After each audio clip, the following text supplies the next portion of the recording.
Ben Zalisko. Dr. Ben Zalisko has been a community organizer in the atheist community since 2006. He founded and led Secular Student Alliance chapters at Elmhurst College and the University of Chicago. And he mentored successive student leaders as a humanist chaplain.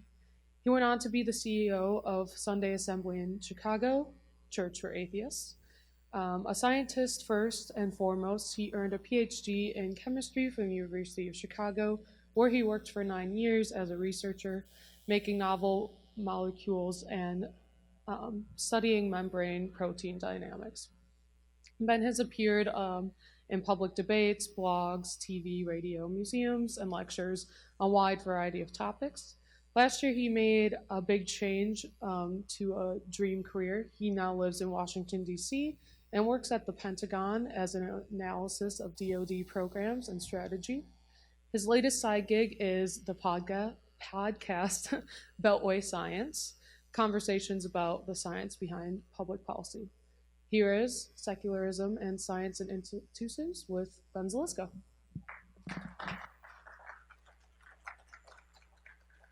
Thank you, Emily. I was telling Emily earlier, I've been there with being, your last year being the head of an atheist group. Student groups always have a really dear place in my heart. I've been really excited about coming here. Most importantly, the beer selection is so much better here than DC. I have a bit of nostalgia for Spotted Cow beer. It may not be anything special to you guys, but to me, it's just really good. You can't get it outside of Wisconsin. But actually, the biggest reason I'm excited is because it has been a long time since I was running a student group. Back in 2006, that's me with the horrible haircut. And here was Hemant Mehta, who's speaking tomorrow, who was one of our first speakers at Elmhurst College, back when he was just a lowly math teacher that started up this little tiny blog that I think now is still the biggest atheist blog. Is that true? Yeah. So I'm sort of excited to see what students are like now these days among the atheist movement, and to see all the things that AHA has. I'm so jealous. When we first started up, so I grew up in Southern Illinois, and it was, middle of the Bible Belt. It was about 20% Catholic, 20% Protestant, 80%, 90% Baptist. And for those that calculus, that's a lot. Very religious people. But I'm a fifth-generation atheist. I come back from a long line of godless communists, open American communists in the McCarthy era that were leading labor unions. So until I went to college, I'd never met another atheist that I wasn't related to. And come 2006, this is the beginning of the new atheist movement that emerged with the maturation of the internet and post 9/11.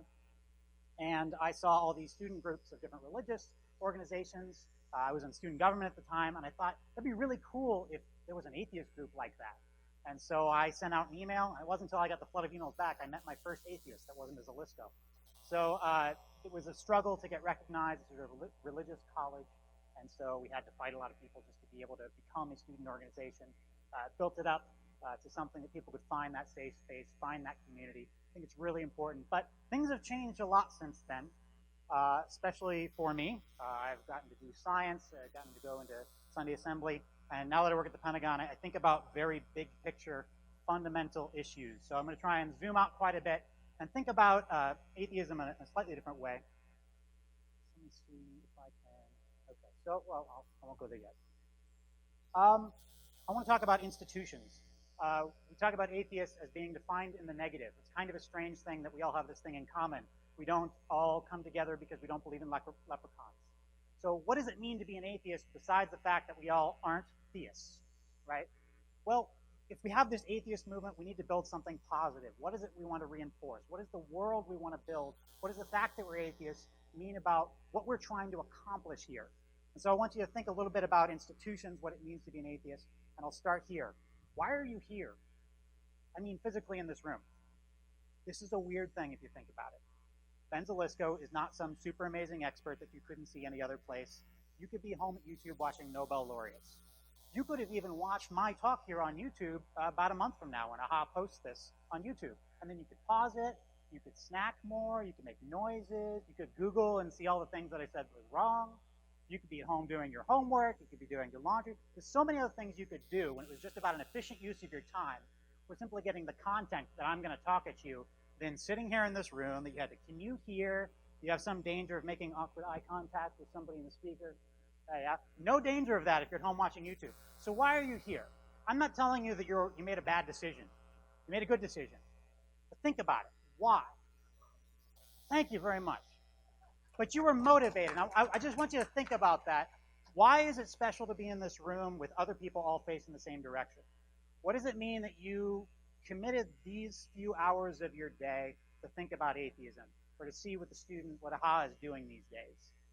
There is an inherent value here that I want to think about, and just because it's very difficult to articulate doesn't mean it doesn't overwhelm all the better reasons why you shouldn't be here. So I'm going to skip that. So let's talk about the big one, religious institutions first.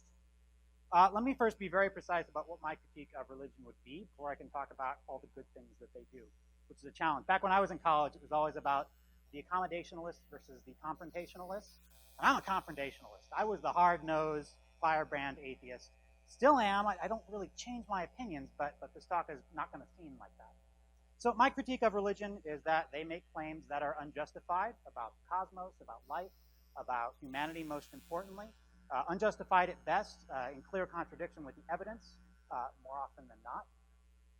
They have a process by which they come to truth, which is a recipe for misinformation, which makes us make amoral decisions, the stakes of which are raised to infinity.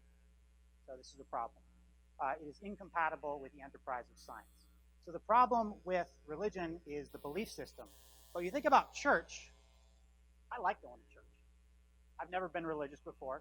Just show of hands, does anybody at any time in their life go to church regularly? Oh, right there, we have most of the crowd. So you guys know what I'm talking about. Or you had a lot of pressure from your parents, or a lot of pressure from family, or a lot of other reasons to go to church. And think about why that is. Churches have been around for a very long time. They used to be very thoroughly integrated with the government. They were the center of community life. 300 years ago, when you have a church and state that are thoroughly integrated, this is how we solve collective action problems.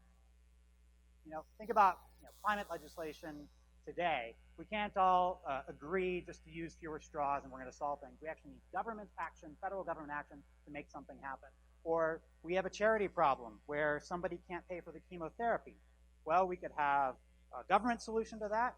We could have a private charity solution. You need an organization to bring everybody together to do that. So churches are really good at collective action. They're really good at community. Now, we have solved that through a number of different means since then, but back before the internet, before telephones, everybody came together to compare clothing at this time, to understand where they fit in the class structure, see how their neighbors were doing, to meet people they wouldn't have otherwise met. Churches are a really important part of the community. If anybody here would say they're from the South? Not a lot. Okay. I'm from Southern Illinois, and I've lost my drawl, though you get me talking to another Southerner, and it'll come right back. In the South, it is very normal and polite to meet somebody, and the first thing you ask them is, what church do you go to? Totally normal thing, because it's a way of identifying who you are, who am I talking to, or it's seen as such a friendly thing. Of course, I'm just curious, I'm just asking you about your background, not even necessarily judgmental. It's just ubiquitous in life, in those communities. They obviously are very involved in rearing children. One advantage, just go to church and you don't have to worry about your kids for a few hours. You drop them off in the basement of the church, they go play games with the other kids, they get to meet other kids, they often get to learn lessons from people we at least think are experts and good teachers, and just get out of our hair. It's an easy excuse to go to when you try to teach your children good moral values, that you just fall back onto Christian values. So churches have a lot of good to them. Another thing I think they provide value is ceremonies. We mark life by ceremonies. I want you to think, if you were to cut religion out of your life, what would life look like? This is the last paragraph, last sentence and a half of the Declaration of Independence. You don't get a lot of information without punctuation, capital letters. If you were to think about some of the most important memories of your life, you just remember every moment in your life of equal value? Or do you have some kind of structure to shape at it? You think about times before and after a certain event. So some people might have small amounts of ceremony, add a few punctuation marks here and there. Ultimately, the shape of the punctuation mark is arbitrary, but that there should be some of them in there to help break it up. You might have something a little more elaborate. Some people would have a few more ceremonies than that. To really identify, what are the important parts of your life that you want to remember? How do we want to teach our children, raise our family? And people can go a little overboard sometimes.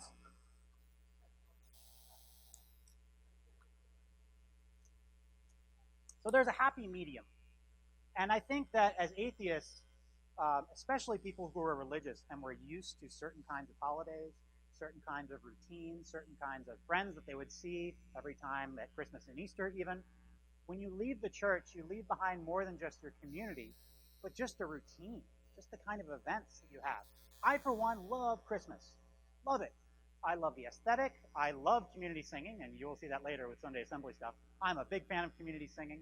I just think aesthetically Christmas is awesome. But undoubtedly, if I went to midnight mass every Christmas and then I left that church, there'd be something missing, right? So I think as atheists, we need to figure out how do we solve that.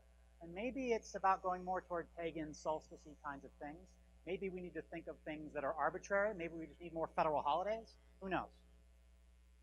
But religion's really good at this in the way they mark new life coming into the world. Baptisms are, they have a problematic history, but they're pretty benign. You have a bunch of friends together. You anoint godmother, godfather, which has a religious context, but also has a secular context. These are sort of your secondary parents, your vice parents. But there's no problem. You're not hurting the baby. In South Asia, they do this thing where they shave a baby's head. And it has a religious context in the idea that you are removing the bad spirits, the sins from their previous life in those whimsy little hairs. And there's a similar ceremony with the bris among Jewish children. But I think these two are interesting because they're so ubiquitous and compelling as religious ceremonies that people have tried to come up with a secular reason for doing them. So people still do the head shaving thing, even if they're not religious. And they try to justify it. They feel like, well, maybe it'll promote hair growth. So they try to come up with some reason. And that religious history promotes something that may not be scientifically all that legit. Similar thing with circumcision. Definitely promotes something that may not be too scientifically legit. And there are a significant number of non-religious people that engage in circumcisions based on some pretty shady science. Coming of age ceremonies with the bar mitzvah, bat mitzvah, confirmation ceremonies. You get to do a pilgrimage to Medina. We mark these different parts of our life really well with religion. And as atheists, we need to make sure that we don't throw out the baby with the bathwater. There's some good things here that are inherently good. Just because they have a problematic context, let's try and see if we can build a world where these are just a little bit better, where we have alternatives to these, or we leverage the religious history in making our new ceremonies. Which takes us to the institution of marriage. It's funny, I'm hanging out with a bunch of students here, many of which weren't alive during 9/11, so I don't know how much they remember the old gay marriage debates of even 5 to 10 years ago. But you think about these religious ceremonies and the debate they were having over whether or not to approve gay marriage. I'll ask you guys a question. Why weren't civil unions enough? Should I have a handheld mic? Please, thanks. Why weren't civil unions enough? Anybody want to raise a hand? Raise a hand. Separate but equal. Separate but equal. But they have the same legal rights. Why is that a problem? But they didn't. That's the problem. Why isn't that the same? They have the same legal rights. Yeah, until you actually go out there in the real world and talk with other people, and they go, oh, you're one of them. So that there's an othering, but not just the othering, but that there's actually a lower level in not being married. Now, I don't know why I'm still holding this like I need to speak with it. The point is that marriage has some historic value, and that if gay couples can't be married, they're somehow second-class citizens. So that's kind of strange, right? That if you're an atheist, if you don't really care about the name marriage, why should we care if you don't have that name, but you have exactly the same legal values? And that there actually is value in leveraging a religious history. Which is kind of strange, right? We have a question in the back. I'll repeat what you guys said.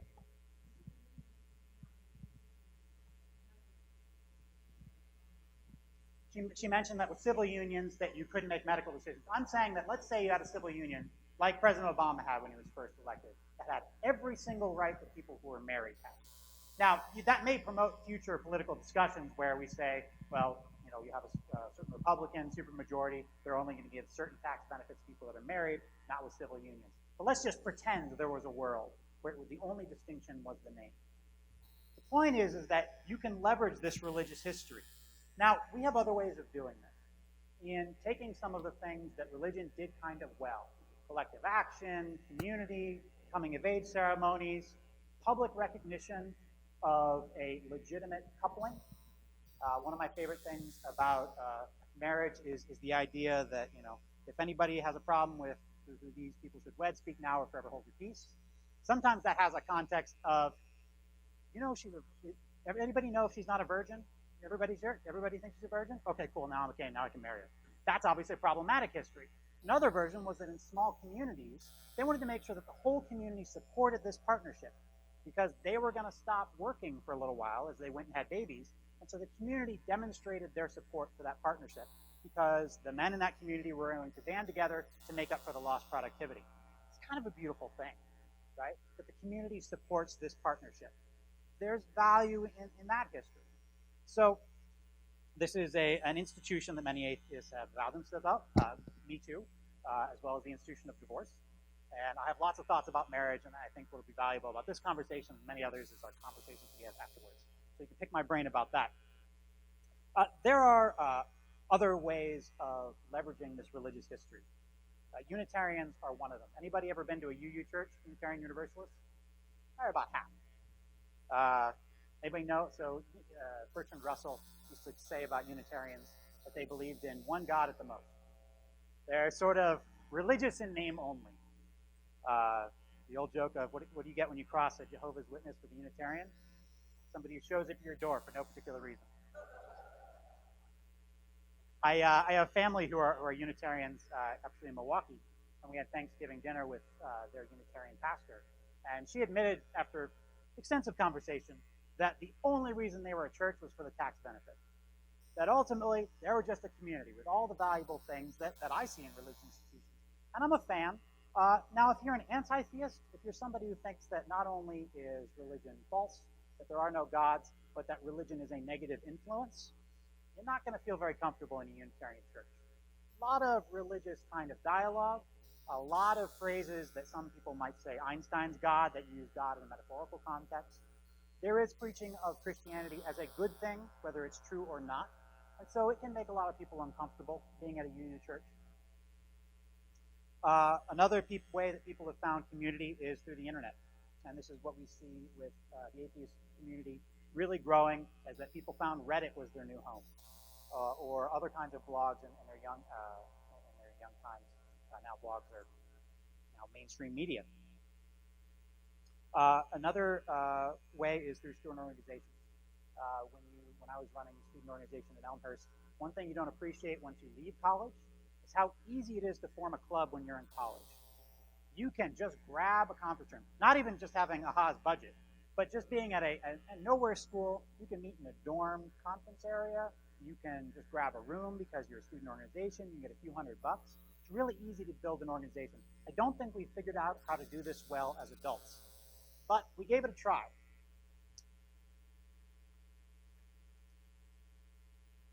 So Sunday Assembly was started in the UK, I think in 2012, by Sanderson Jones and Pippa Evers. And the slogan is live better, help often, live better, help often, wonder more. Basically, atheist church.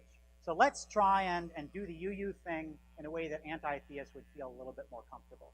That it really eschews the religious bits, but just has the event feel like a church. So we ran this in Chicago for 2 years. We'd have in a lot of rooms like this, or at an elementary school auditorium, or at a community center, audiences of 20 to 200 people. We would have a guest speaker once a month. We would meet once a month. We would have music. We'd have a band. That's me playing bass to Beatles songs. We would have readings. So we had somebody read from A Pale Blue Dot from Carl Sagan. I did the poem Storm by Tim Minchin as a reading one time. Get me drunk tonight and give me 9 minutes. I'll do Storm for you. And we would try to do a lot of things that a church would do. We also did charity. We had side groups, sort of like a Bible study, but it would be something else. A lot of what AHA does, these small discussion groups outside. We would often do charity drives where people would bring glasses or business clothes to the Sunday Assembly. This is one of our programs. I can go through some of the details. We'd often have themes of the song. This was Irish Drinking Song Day. We'd had Disney song themes a couple times. We also did a bit which was different from other Sunday assemblies around the world, which was Why Sunday Assembly, which is kind of a miniature version of what I'm doing now, which is what are we trying to build? Why are we doing the Sunday Assembly? And it was always very emotional. We would always have somebody talk about when they left the church, what did they leave behind? What friends never spoke to them again? What family disowned them because they left the church? And what home they found the Sunday Assembly? And often, beginning when we'd have coffee and donuts when people came in the door, or when we'd go out to a pub after Sunday Assembly, there was a lot of consoling people, a lot of counseling, there was a lot of, I was raised in this context, how do I raise my children in this new context when they don't have their grandparents to go to? And so this is a really something that people can fall back on. We also know, because Sunday assemblies in many cities, can I ask, anybody ever been to a Sunday assembly? Oh, that's awesome. Is there one in Madison? There was. Oh, okay. Well, same thing with Chicago. So let's talk about why this is difficult to do. The problem we ran into with Sunday assembly was manyfold. One is something that I encounter a lot with nonprofit work and volunteer work, which is that we had a lot of challenges with the umbrella organization, the International Sunday Assembly, wanted to charge us money for using their brand. They wanted to do a lot of things that made us very uncomfortable. Fortunately, we never ran into that because we didn't have enough money to run ourselves. Ultimately, things do come down to money. You may, especially when you're in a big city like Chicago, renting space is very difficult to do.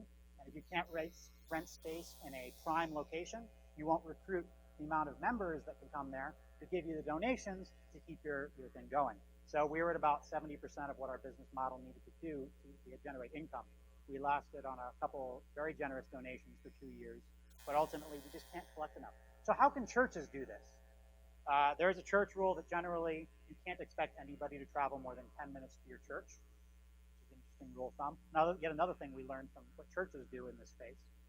Churches also have this kind of social expectation. I think that's the biggest problem we ran into. But there's this expectation that you just donate money to your church. That's the default charity. Especially with people that are elderly and have disposable income, they will give that money to your local church. But when I tell people that, I'm representing Sunday Assembly, like, what is that? So we would use the phrase Church for Atheists on purpose because people know what that means, even though it's absurd on its face, right? There's this social expectation that we just expect there's going to be a church in the neighborhood. We expect that it's going to get a lot of money, especially from old people. Church also has the ability to guilt people into giving money and extract money and leverage people's afterlife and their eternal experience and the well-being and the standing of them in the community to be able to give them money. And that makes up a little bit of a difference. I would say I have learned, though, talking to other people that used to be church organizers and then helped Sunday Assembly, that churches aren't the cash cow that a lot of us think they are. There are certainly mega churches, but the vast majority of smaller startup churches are just pinching pennies. So whereas they have all this additional leverage on us, they can barely keep going, and churches are dying for the last couple decades. We don't really know how to do this yet. I don't have an answer for this, but I feel like as a community we need to figure this out. Let's talk about another institution that replaced some atheist institutions. Coexist, interfaith institutions. So there are a couple good things about this. One, obviously, anytime you have people from different mutually exclusive religious sects not killing each other, speaking civilly in a great organization, that is a good thing. I think another great thing about this kind of banner is that it recognized something atheists have been saying for a long time, which is that, yeah, they are mutually exclusive. They are in contradiction, so isn't it interesting that they are coexisting? This doesn't say combine. This doesn't say blend. This doesn't say compromise. This is about pluralism. It's a good thing. It's a reasonable way of looking at religions. But there are some challenges here. So when you have interfaith organizations, and I can't possibly generalize for all interfaith organizations, it's not even necessarily a thing. It's more of an adjective that people tack on to a kind of organization. When they celebrate what they have in common, what interfaith organizations tend to do is they celebrate that they all have a faith in common. Now that's kind of problematic for the atheists, isn't it?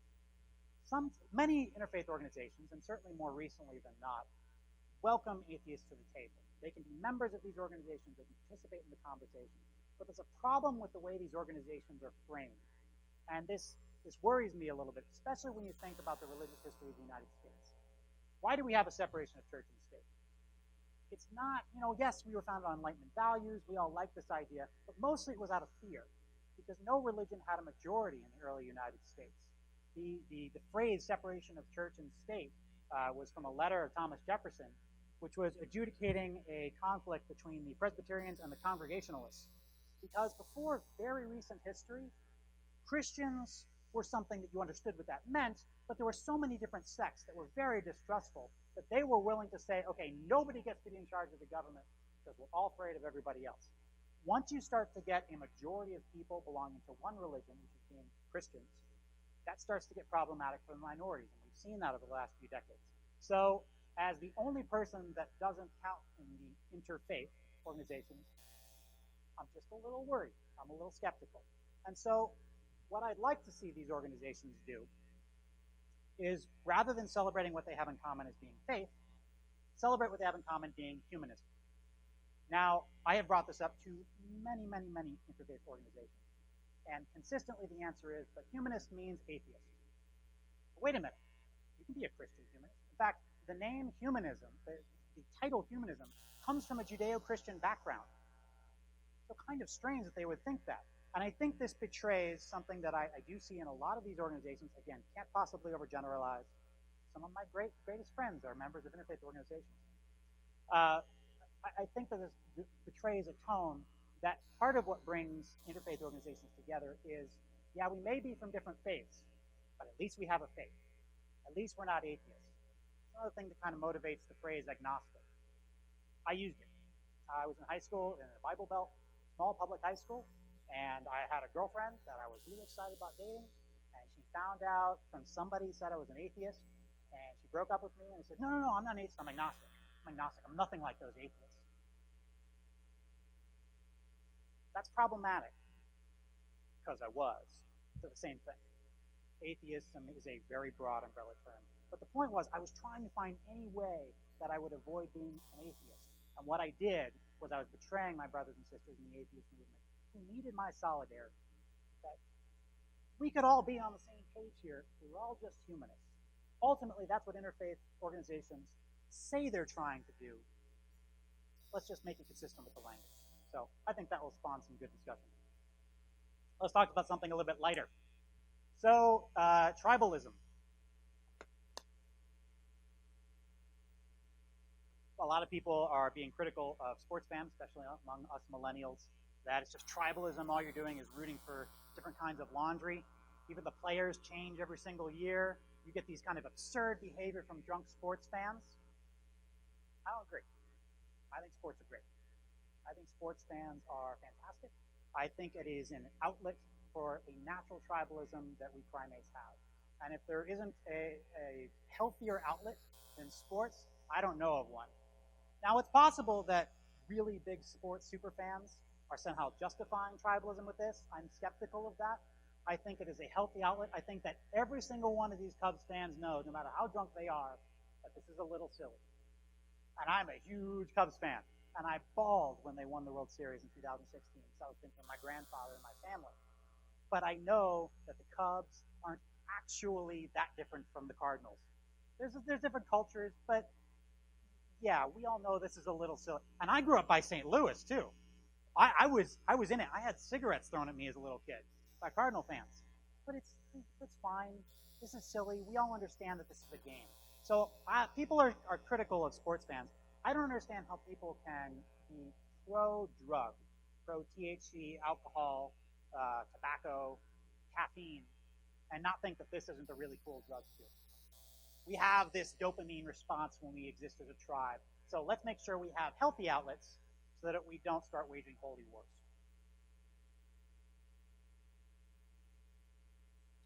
Where am I on time? Let's see. We got half. All right, I'm going to breeze through some of this. I'm going to talk about science. This is what I normally talk about. So this is an unusual talk for me. I used to teach at the Field Museum before I moved out of Chicago. Institutions of science. One thing that religion does well is they codify a belief system. If I'm a member of this church, that means I believe this, this, this, and this. Okay?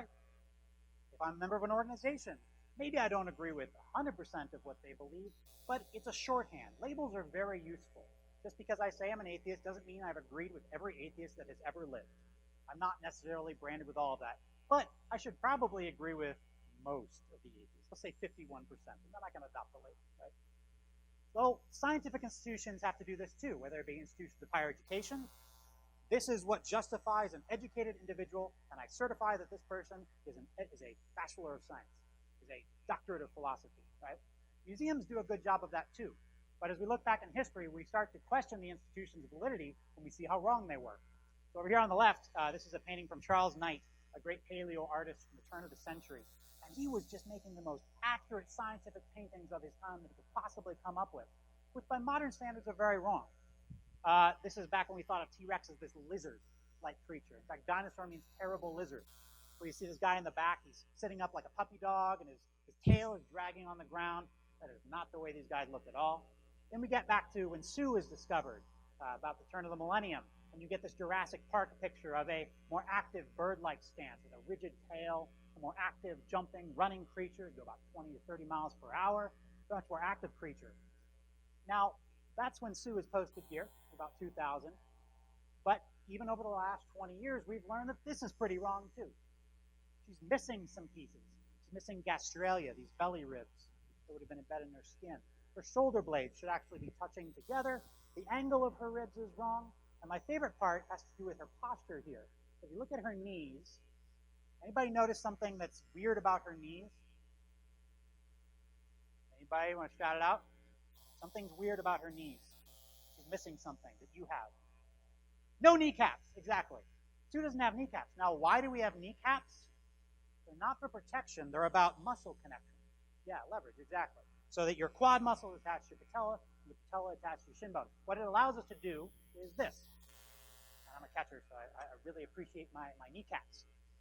Sue didn't have kneecaps, so she couldn't support her weight squatting down very far. So why is she in that posture? It looks really cool. She's like active pose. She's really ready to run and jump and pounce. There's also other ways in which her skeleton is twisted. But this is one of those things about institutions that we have challenges with. Some parts of the skeleton are really well-established science. And you have to be an expert to know which ones. And the other parts are guesswork. And you have to be an expert to know which ones. So this is what I just want to get on a pet peeve of mine when we say science was wrong about something. A lot of science is filling in the gaps, and a lot of it is very precise measurement.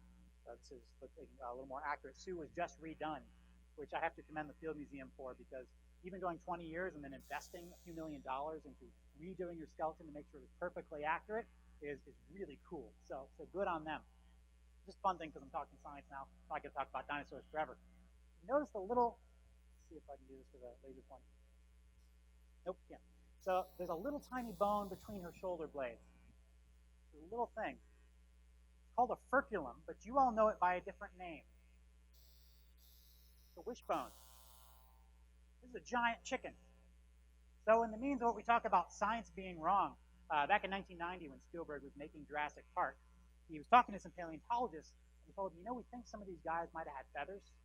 And Spielberg didn't think that was very scary, so he left them off. Now we know that virtually all theropod dinosaurs were completely covered in feathers.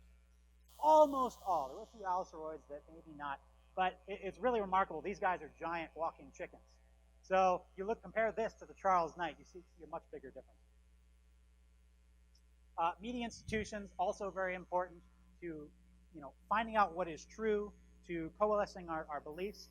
Now, this is something our generation hasn't figured out yet. 30, 40, 50 years ago beforehand, to be able to produce media, whether it be a newspaper or a TV show or anything, you had to have a lot of money, you had a lot of effort, you had to put forth a lot of risk. You had to put a lot of equity at risk, which meant that you made sure that you got your story right.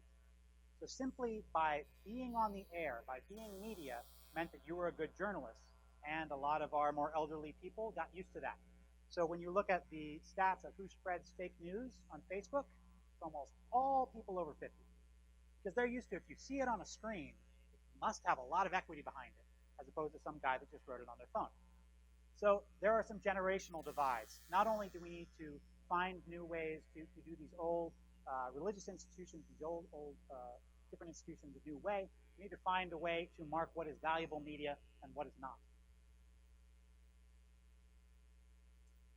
Finally, government institutions.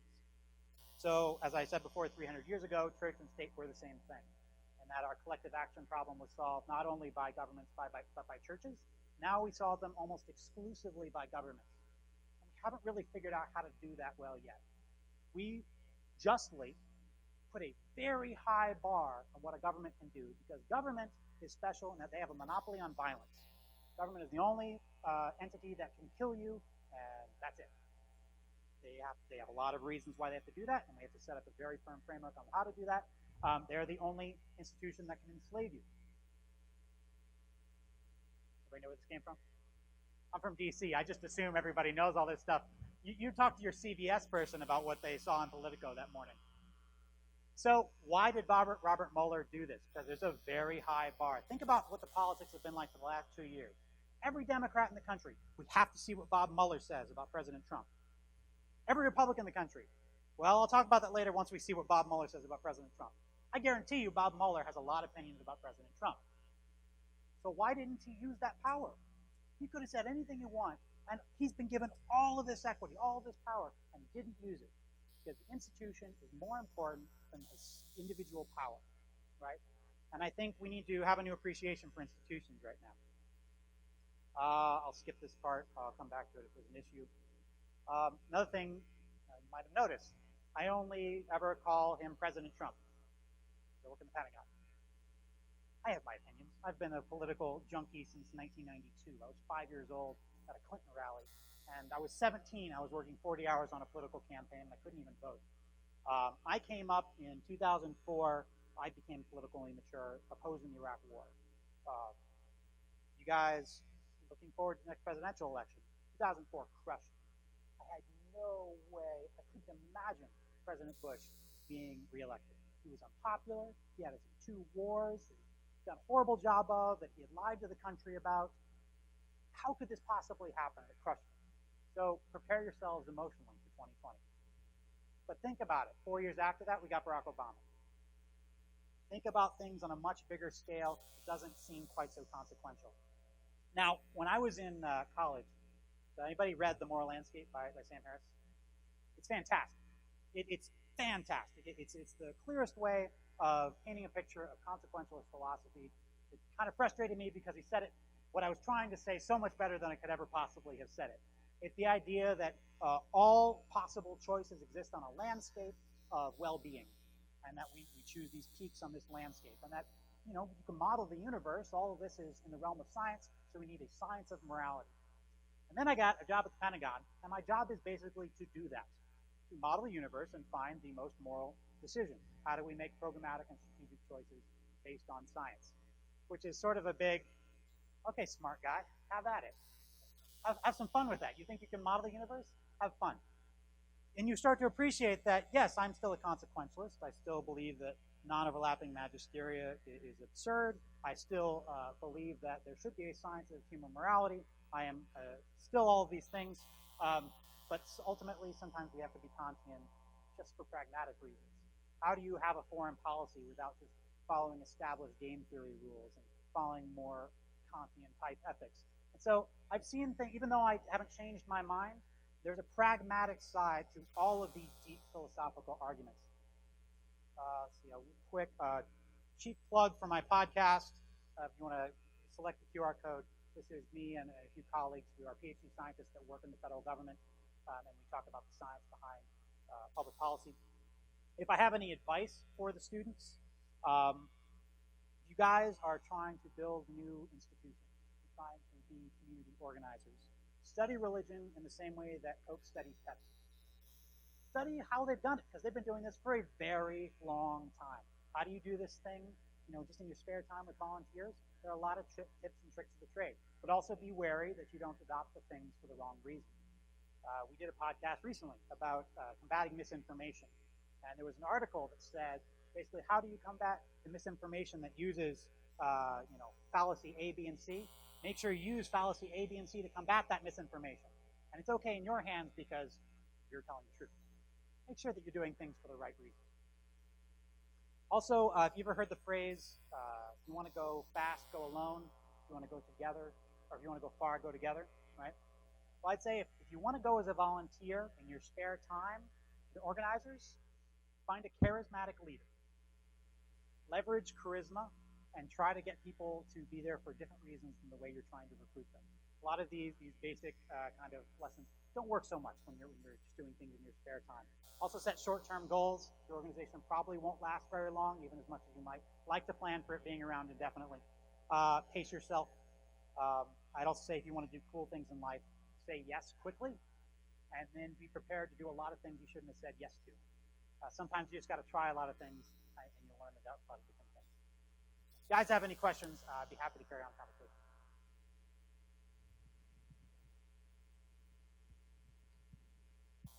All right, and then just want to remind you all, make sure you have the mic before you speak, please, for our recording purposes. I'm happy to say we started Oasis 5 years ago next week in Kansas City, and it's doing wonderfully. But I agree with you, it's incredibly difficult. If you give someone some advice about how to deal with the failure and come back and move on to the next institutional, I'd be interested in your, because you've done that, obviously. Maybe you could enlighten us a bit. Yeah, question about how do you deal with failure? I would say that starting over, again, is the best way to deal with failure. One of my other pieces of advice is that don't fight your last organization's battles in your new organization. And in fact, that's been the biggest problem for me, is that let's say the last organization had a lot of drama because everybody thought I was too heavy-handed. So I'll go to the next organization, I'll be a little more conservative, and it won't move because it needed me to be more heavy-handed, right? Or vice versa. And so I feel like the best way to deal with failure is pick yourself up, and you'll find, oh my God, it's a completely new story. It wasn't me in the first place. It's just about the context. When you deal with sort of volunteer organizations, nonprofits, they're so small, but each is so different. You will get a whole new perspective, a whole new value out of that new organization, and you won't be burdened with any of the garbage you dealt with.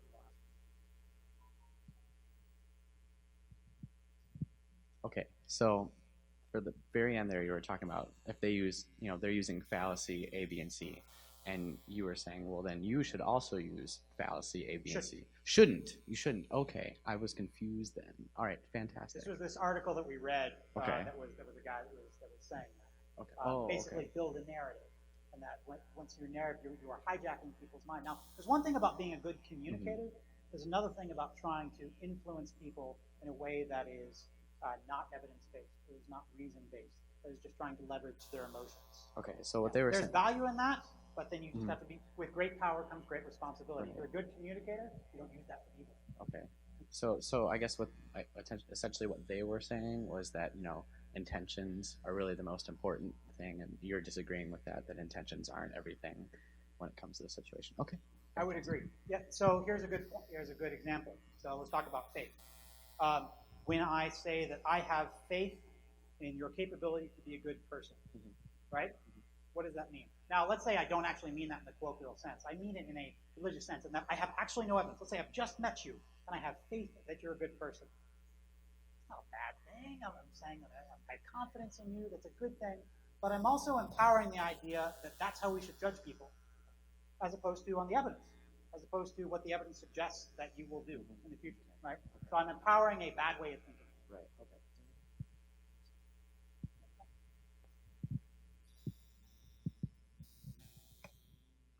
I've been a member of a couple of informal atheist groups, and interestingly enough, there have been participants in at least one, perhaps two of these groups that were not disposed to approach things from a scientific perspective. So one of the concerns I have, when I was really happy when you flashed the humanism thing, the American Humanist Association and humanism as a formal group, at least nominatively, if not always practically, gives precedence to the scientific method and critical thinking. But I don't think that's something we should assume is rampant in the atheist community. So what's your thought about that distribution and how to approach it? So there's a few pieces there I would tweeze out. I wouldn't say that necessarily AHA, with this AHA, the American Humanist Association, stands for humanism necessarily. They are a humanistic organization, but you can use the title humanism to mean other things. I don't think an interfaith institution that decides to call themselves more humanist is necessarily bringing on any baggage of AHA. But as to your point about atheists not all thinking the same thing, I mean, Stalin was running an atheist institution. I think, of course, that there are lots of atheists that don't think that way. There are lots of ways to be a bad person. One of them is to leverage religious faith, but is not at all the only one out there. And so if you don't have religious faith, if you're an atheist, well, then you're probably not going to be leveraging that to do bad, but there are a lot of more ways to do it. So, yeah, just because you're an atheist doesn't mean you're a good person. Or a science person. Same thing, right? You know?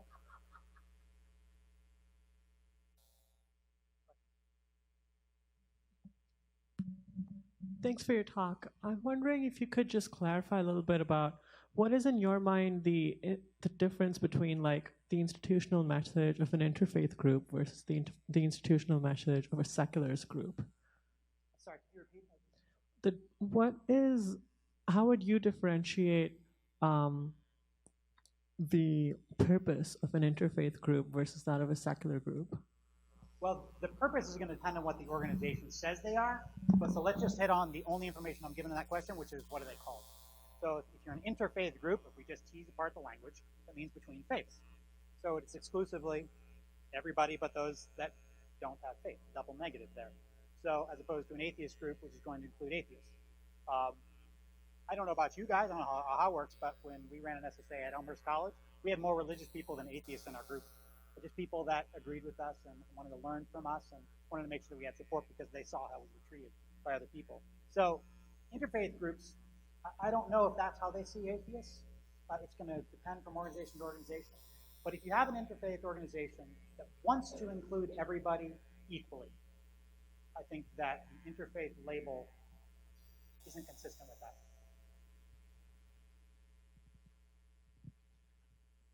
Forgive me, I'm putting together a few thoughts here. Sometimes when it comes to sort of what a lot of us see as a political crisis that we're in, and given your current job position, in other countries, they often look to the military as a stabilizing force, and that's how you become a kind of a banana republic. It's frightening to me that somebody like yourself, as educated and well-spoken as you are, is in the military institution, which we sort of look to in this political climate as the backstop to this nut. And there's a question in there somewhere, but... I'm going to give you back the floor, but you've reminded me of so many things I wanted to point on. One thing I trailed off before, I mentioned I only ever say President Trump. Why is that the case? I talked about my political history. You guys know what I believe. But ultimately, I don't have the liberty to have a lot of those political beliefs. I work in the Pentagon. And in the history of human civilization, the people with the guns have the power. It is so important in this country that that's not the case. I will do whatever the president says to the extent that I am in the Trump administration. He's the president elected by the people, and you guys have the power. And so you get a really different perspective, from shouting into the wind as a political activist, as a political campaigner, working in the institution, and you have casualties in your Excel spreadsheet. Let's make sure that we get the fundamentals right. And one thing I appreciate from my point of view is that the vast majority of the government, you guys don't hear about. It has nothing to do with politics. Let's just get the hardcore things straight. And most of the world is incredibly envious of our institutions. Our institutions are so robust. And you may be surprised that there are a bunch of scientists that work in the Pentagon that are just given liberty to, okay, how do we make this better? There are a lot of us. And we have considerable influence over the process. And when we come up with ideas, we have ways of getting it into the process. Oh, just say one really important thing I forgot to do, and I want to make sure I'm legally okay. I do not speak for the Department of Defense. I do not speak for the American Association for the Advancement of Science. All opinions are my own. There we go. We got to make sure we got that on tape. There are a lot of scientists in government. There are a lot of people that think evidence-based policymaking is really important. But ultimately, you want to stand up to institutions and talk about it. And we've heard a lot about that. So I'll let you get your question. Maybe you thought about what it was. The other concern is that there's only two kind of technical scientists in the entire House of Representatives, including Senate. So So again, we're falling back to the military to be the stop to someone who's nuts, instead of another institution which probably should have more qualified people in it, like yourself. So I'll say one thing about the House. Last question, I guess. King for a day. What do we need? I think the biggest thing in the legislative branch, way more money to congressmen and senators. They are so dramatically understaffed. It is ridiculous. The fact that we have 2 scientists in Congress, we need more staffers. I don't even care so much about the representatives themselves, but they are so underfunded, even personally paid, because they have to maintain residence in their district as well as live in DC some part of the time. Even though they make tremendous salaries from an objective point of view, what's demanded of them, we need to be dumping money at them, and it's really hard politically for them to pay for raises for themselves or more money for their staffers. So that's my personal political opinion from the inside, is that they are too stingy with giving themselves money. And so if we had more educated staffers, if we had just more staffers, we wouldn't have to rely so much on the executive branch. But so one other misconception about this is that every executive institution, like the military, is under President Trump, and then you have the legislative branch over here. That's not the right way to think about it. Department of Defense, HHS, DOD, DOE, all these institutions, they are governed by both the legislative branch and by the executive branch. We have direct congressional mandates to do a whole lot of things. And you might have heard on the news that the president has discovered he doesn't have quite as much power as he would like to have. That's because, yes, we're part of the executive branch by the administration, but there are so many different things that are congressionally mandated. We're just sort of the career government. And I'll tell you, from somebody who has a partisan background and a scientific way of thinking about it, even though I have a partisan background, I'm mostly annoyed by partisanship, because so much of what we do has nothing to do with partisanship. We just get pulled from different directions to do weird things because people have generic directions they want the government to be going, and we just mostly want them to shut up and let us do our jobs. Yeah. All right, that's all the time we have Thank for you. questions.